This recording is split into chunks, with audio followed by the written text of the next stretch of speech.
Chers amis, j'aimerais réfléchir avec vous aujourd'hui à un point intéressant. Il est écrit dans la Gemara de Brachot Daf Samech Aleph. Vechol haover achorei isha banahar en lo chelek laolam haba. Toute personne, tout homme qui va essayer de suivre une femme qui est en train de marcher là où il y a le fleuve, il n'aura pas le droit au olam haba. Dit Rashi, achorei eshet ish, un homme qui marche après une femme mariée dans le fleuve, Magbaad bgadea mipnei hamaim, veze mistakel ba. Dans les qu'il y a de l'eau, elle n'a pas envie de se mouiller ses vêtements et de les abîmer, elle soulève ses vêtements. Et donc, évidemment, il y a des parties de son corps qui se dévoilent. Et l'homme, il fait exprès de marcher derrière elle pour la regarder. Il écrit en lochelek l'olam haba. Tosfot disent sur place, imragil bekar. C'est uniquement si jamais il a l'habitude de faire ça. S'il fait ça fréquemment et couramment, alors celui-là, en lochelek l'olam haba, il n'aura pas le droit au olam haba. Les commentateurs posent une question extrêmement intéressante. Ils disent, je ne comprends pas. Même un homme qui aurait une relation avec une femme interdite, il a la peine de Chenek. Il mérite la peine de mort. Mais il n'y a pas écrit qu'il n'aura pas le droit au olam haba. Or pourquoi celui qui simplement ne fait que regarder? C'est vrai que c'est grave et que c'est gravissime et qu'il ne faut pas le faire. Mais comment ça se fait qu'on puisse affirmer qu'il n'a pas de Chenek l'olam haba, qu'il n'aura pas le droit au olam haba? Ça fait peur, c'est inquiétant, c'est angoissant. En fait, il faut comprendre la chose suivante. Dit le Rav Levitan. Il y a écrit dans la Gemara de Brachot Daf Yud Zayin, Margela befume des Rav. Voilà ce que Rav avait l'habitude de dire. Loka olam hazeh a olam haba. Ce monde-ci, c'est pas comme l'olam haba. Autrement dit, l'olam haba, c'est autre chose. A olam haba en bolo achila velo shtia. Dans le monde futur, c'est pas qu'on va là-bas manger et boire. Là-bas, il n'y a pas de repas. Et la tzadikim yoshvim veatrotehem berashehem venehenim miziv hashrina. Les tzadikim, ils sont assis. Ils ont une couronne sur leur tête et ils profitent à chaque instant, pleinement, de la beauté de la Shrina d'Akadosh Baruch Hu. Et il faut savoir que même ce que les gens ont vu, que même ce que dans ce monde-ci, les tzadikim, ils profitent de l'étude de la Torah, etc., tout ce profit-là, qui est malgré tout un profit un petit peu spirituel, il n'a rien à voir avec le profit qu'on aura dans l'olam haba. Ainsi qu'il y a écrit dans Brachot Daf Lamed Dalet, Kol hanevim lo nitnabu el alimot hamashiach. Tout ce que les Nevi'im, les prophètes, ont pu voir dans leurs prophéties, c'est l'ère que nous vivrons lorsqu'il y aura le Mashiach, à savoir une ère extraordinaire, idyllique, paradisiaque. Aval echaya olam haba, ayin lo ra'ata. Par contre, même les prophètes, ils n'ont pas pu réussir à comprendre c'est quoi le profit qu'on aura dans l'olam haba. Impossible de comprendre ça. Parce que les Nevi'im, c'est vrai que c'est des hommes extrêmement saints, simplement, ils sont malgré tout matériels. Dans ce monde matériel, on ne peut pas comprendre c'est quoi la beauté de ce qui se passe là-bas. Il y a écrit dans Avot, Yafeh sha'achat shel korat ruach ba'olam haba, mikol chaye ha'olam hazeh. Un korat ruach, un petit quelque chose de ce qu'il y aura dans le olam haba, c'est mieux que tous les profits de ce monde-ci. Ça vous arrive quelquefois, il fait très chaud, et il y a par exemple un Beth Midrash dans lequel il y a la climatisation. Quelquefois, quand vous entrez déjà, pas dans le Beth Midrash, mais dans l'enceinte du lieu, où il n'y a pas de climatisation, vous sentez qu'il commence déjà à faire bon. Et bien, en quelque sorte, quand on va arriver, le Korat Ruach du olam haba, pas le olam haba lui-même, pas la clim qui est à l'intérieur, juste le semblant de clim qui est à l'extérieur, et bien ça vaut plus que tous les profits de ce olam hazeh, tous les profits de toutes les femmes que tu peux voir au monde, et ça c'est des petits profits, que tous les profits d'une heure de Torah et de Teisvé, c'est du Ksot et de tout. Voilà ce qu'il y a écrit ici. Donc c'est évident que notre aspiration à tous, Bezrat Hashem, c'est de pouvoir arriver, Bezrat Hashem, au olam haba. Et de là-bas, pouvoir jouir pleinement de ce profit-là. Il y a écrit dans Chazal que celui qui veut pouvoir, Bezrat Hashem, bien profiter dans l'olam haba, il doit dans ce olam hazeh s'y préparer. Il y a écrit celui qui s'est fatigué à préparer la nourriture vendredi, il aura de quoi manger Shabbat. Celui qui ne s'est pas fatigué, il n'aura pas de quoi manger. Maintenant, il faut comprendre une chose. L'homme dans le olam haba, il va avoir un grand profit. Dans le olam haba, c'est quoi le profit? Comment on se nourrit? Dans ce monde-ci, on veut profiter, on mange, on boit, on a une bouche, et puis on a tout un organisme qui permet finalement de pouvoir manger, de pouvoir finalement digérer, etc. Ça, c'est dans ce olam hazeh. Dans le olam haba, il y a aussi une nourriture.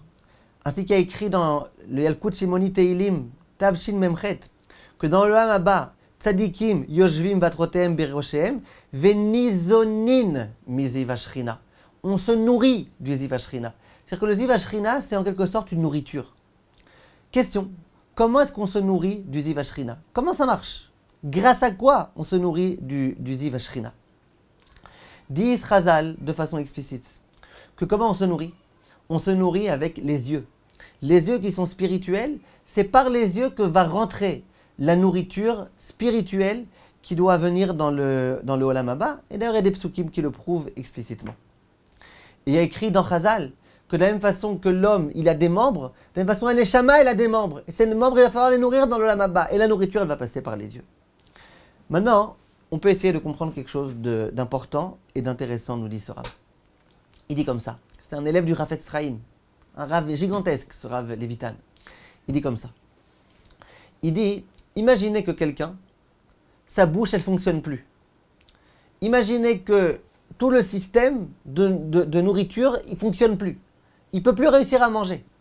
Il pourra se nourrir, il ne pourra pas se nourrir. Alors si on peut le nourrir par intraveineuse, on le fera. Mais à l'époque où ça n'existait même pas, ben la personne était vouée à la mort. Pourquoi? Son organisme, il ne fonctionne plus. Donc cette personne-là ne peut pas se nourrir. Dit le Rav, si c'est comme ça, il en va de même au sujet de la nourriture spirituelle. La nourriture spirituelle d'Israël passera par les yeux.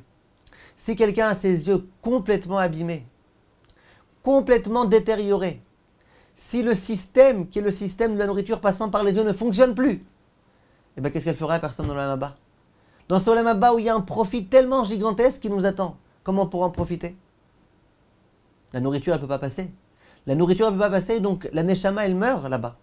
Alors comment on fait?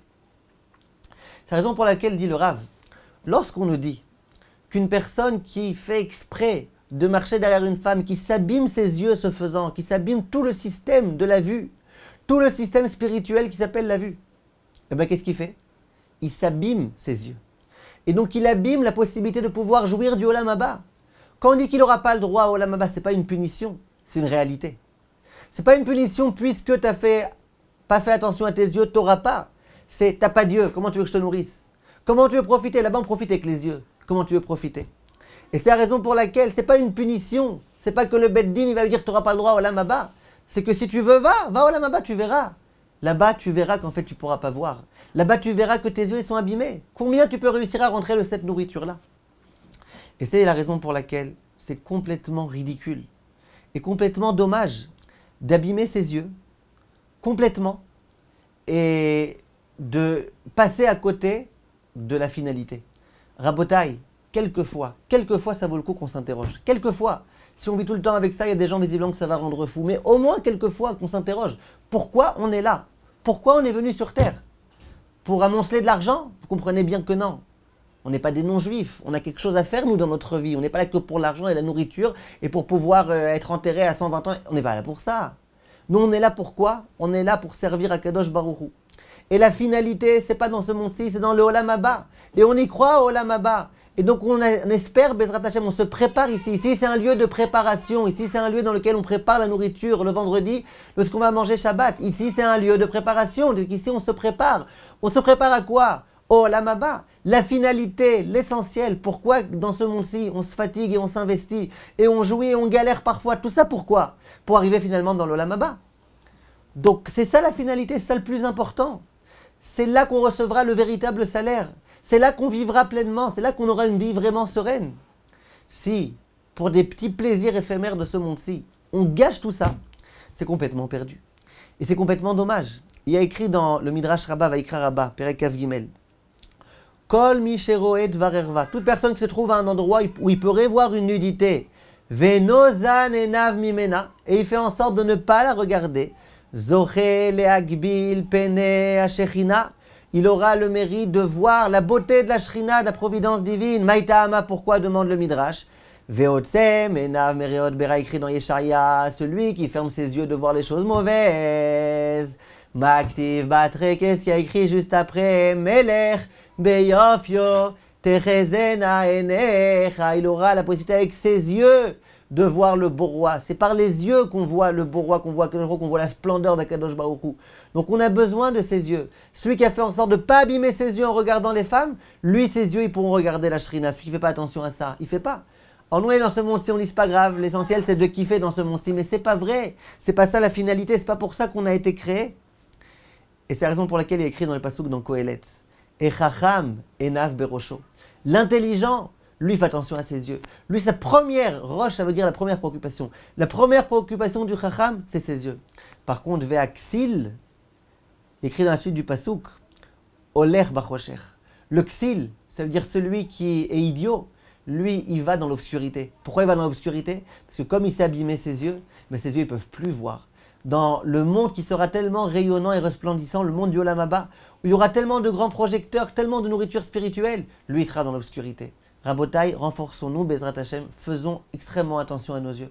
Faisons attention de ne pas aller dans des endroits dans lesquels il y a de la pritsou, dans lesquels il y a des femmes mal habillées. C'est dommage, on s'abîme nos yeux, on s'abîme tout notre corps, on abîme notre monde-ci, et ça, j'en ai pas parlé pour l'instant, on abîme surtout le grand profit dans l'Olam Haba. Merci de votre attention et à bientôt, Kol Tov.